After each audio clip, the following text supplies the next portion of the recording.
ರಾಜ್ಯವನ್ನು ಕಳೆದುಕೊಂಡಿದ್ದೇನೆ. ಈಗ ನಿನ್ನ ಅನುಗ್ರಹದಿಂದ ಪುನಃ ವಿಕ್ರಮನಾಗಿ ಪೂರ್ಣ ವಿಕ್ರಮನಾಗಿ ಎದ್ದು ನಿಂತಿದ್ದೇನೆ ಪರಮಾತ್ಮ. ಆದರೆ ಒಂದು ಮಾತು ಪರಮಾತ್ಮ, ವಿಕ್ರಮ, ಓ ತಂದೆಯೇ, ನನಗೆ ತಾಯಿಯಾದಂತ ಕಾಳಿಕಾಂಬೆಯ ಬಲಬಲವಿತ್ತು, ಗೆಳೆಯ ವೇತಾಳನ ಸಹಾಯವಿತ್ತು, ಸತ್ಯ ಕಾಲಭೈರನ ಆಶೀರ್ವಾದವಿತ್ತು. ಆದರೂ ಕೂಡ ನಿನ್ನ ಒಂದು ಕಾಟಕ್ಕೆ ಸಿಲುಕಿ ಅಮ್ಮ ತಾಯ ಎಂಬುದಾಗಿ ನನ್ನ ಬಾಯಿಂದಲೇ ನನ್ನಂತವನ ಬಾಯಿಂದಲೇ ಬಂದಿತ್ತು ಅಂತ ಆದ್ರೆ, ಓ ಪರಮಾತ್ಮ, ನನಗೆ ಕೊಟ್ಟಂತಹ ಇಂಥ ಕಷ್ಟವನ್ನ ಹೋಗುವಾಗದ ನರಮಾನವರಿಗಾಗಿ ಕೊಡಬೇಡ ತಂದೆ, ಕೊಡಬೇಡ.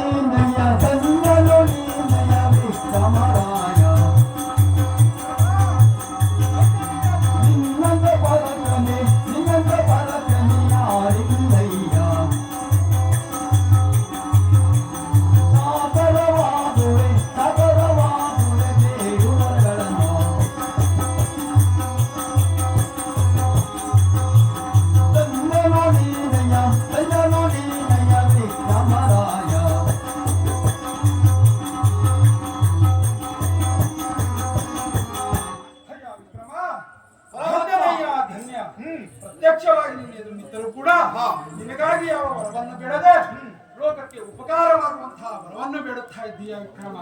ಮೆಚ್ಚಿದೆನಯ್ಯ, ಮೆಚ್ಚಿದೆ. ನಿನಗೆ ಕೊಟ್ಟಂತಹ ಕಷ್ಟವೇ ಬಹಳ ಎಂಬುದಾಗಿ ತಿಳಿದುಕೊಳ್ಳಬೇಡ ವಿಕ್ರಮ. ನಿನ್ನನ್ನು ಮಾತ್ರ ಕಾಡಿದವನಲ್ಲ ನಾನು. ದೇವವನ್ನು ದೇವತೆಗಳನ್ನೇ ಕಾಡಿದವನಿದ್ದೇನೆ ನಾನು. ದೇವಗುರುಗಳೆನಿಸಿಕೊಂಡಂತಹ ಬೃಹಸ್ಪತಿಗಳನ್ನು ಕಾಡಿದ್ದೇನೆ, ಪರಶಿವನನ್ನು ಕಾಡಿದ್ದೇನೆ, ಸತ್ಯ ಹರಿಚಂದ್ರನನ್ನು ಕಾಡಿದ್ದೇನೆ, ನರದಮಯಂತಿಯರನ್ನು ಕಾಡಿದ್ದೇನೆ. ಹೀಗೆ ಹಲವಾರು ಜನರನ್ನು ಕಾಡಿದವನು ಪೀಡಿಸಿದವನು ನಾನಿದ್ದೇನೆ ವಿಕ್ರಮ. ಅಯ್ಯ ವಿಕ್ರಮ, ಕಾಡುವುದೇ ಬೇಡ ಅನ್ನುವಂತಹ ವಚನವನ್ನು ನೀನು ಕೇಳ್ತಾ ಇದ್ದೀಯ ವಿಕ್ರಮ. ಕಾಡುವುದಿಲ್ಲ ಅಂತವರನ್ನ ಕೇಳು. ಅಯ್ಯ ಪರಮಾತ್ಮ, ವಿಕ್ರಮ, ಒಂದು ವೇಳೆ ನಿನ್ನ ಕಾಟಕ್ಕೆ ಸಿಲುಕಬಾರದು ಅಂತಾದರೆ ಪ್ರತಿದಿನ ನಿನ್ನ ಪೂಜಿಸುವಂತಹ ವಿಧಾನವನ್ನು ತಿಳಿಸಿಕೊಡ್ತೀಯ.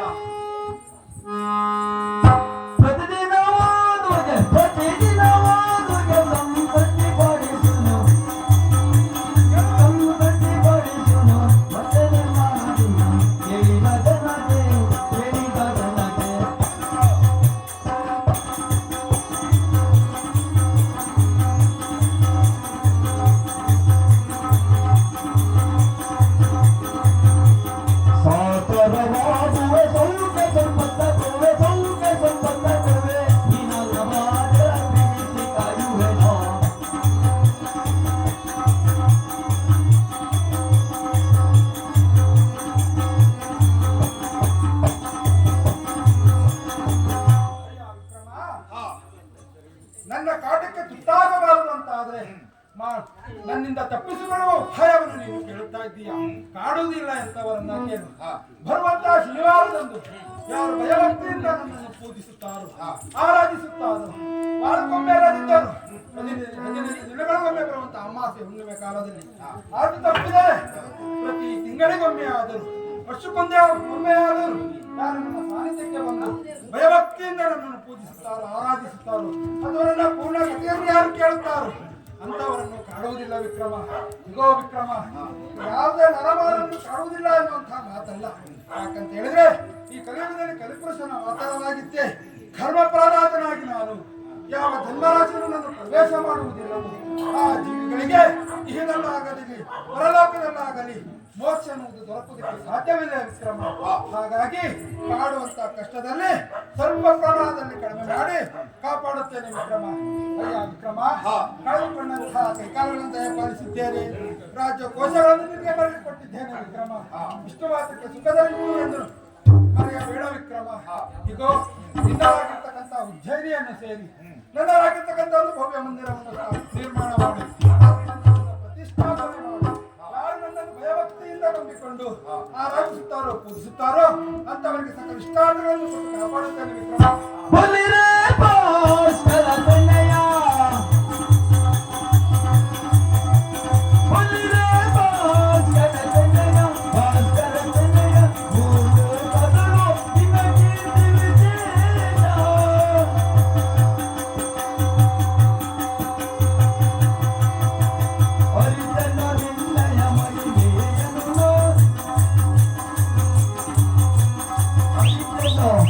Ahorita,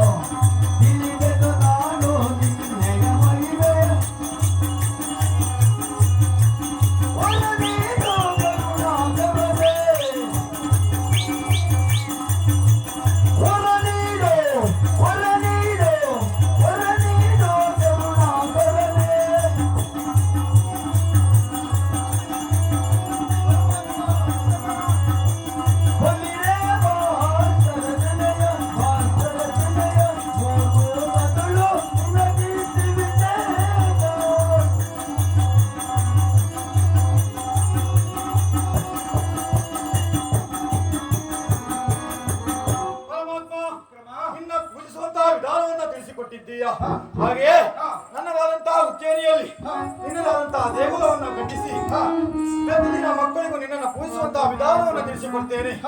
ಆದರೆ ಒಂದು ಪರಮಾತ್ಮ ಏನು ಬಲ್ಲೆಯ ರಾಜನಾದವ ನಾನು, ಉಜ್ಜಯಿನಿ ಅಧಿಕಾರವನ್ನು ಪಡೆದುಕೊಂಡವ ನಾನು. ಹೀಗಿದ್ದರೂ ಕೂಡ ನನಗೊಂದು ಕಳಂಕ ಹುಟ್ಟಲ್ಲ ಸ್ವಾಮಿ. ಕಳ್ಳನೆಂಬುವಂತಹ ಅಪರಾಧ, ಆ ಅಪರಾಧವನ್ನ ಹೋಗಲಾಡಿಸಿ ಎಂಬುದಾಗಿ ಕೇಳ್ತಾ ಇದ್ದೀನಿ. ಬಾಪು ಬಾಪು ಬಾಪು ಬಾಪು ನೀನು ನೀಡಲೇ ಬಾಪು ಬಾಪು ಬಾಪು ಬಲಿಯ ನೀನು ನೀಡಲೇ ದೇವಮಾನವನೆಂಬ ಬಿರುದು ನಿನಗಲೇ ಶೂರಧೀರ ಶೂರಧೀರ ಶೂರಧೀರ ಬಲಿಕ್ರಮೆ ನೀನು ನೀಡಲೇ ನಿನಗೆ ಅವನ ಬೇಕು ಎಂದು ಕೇಳಲೇ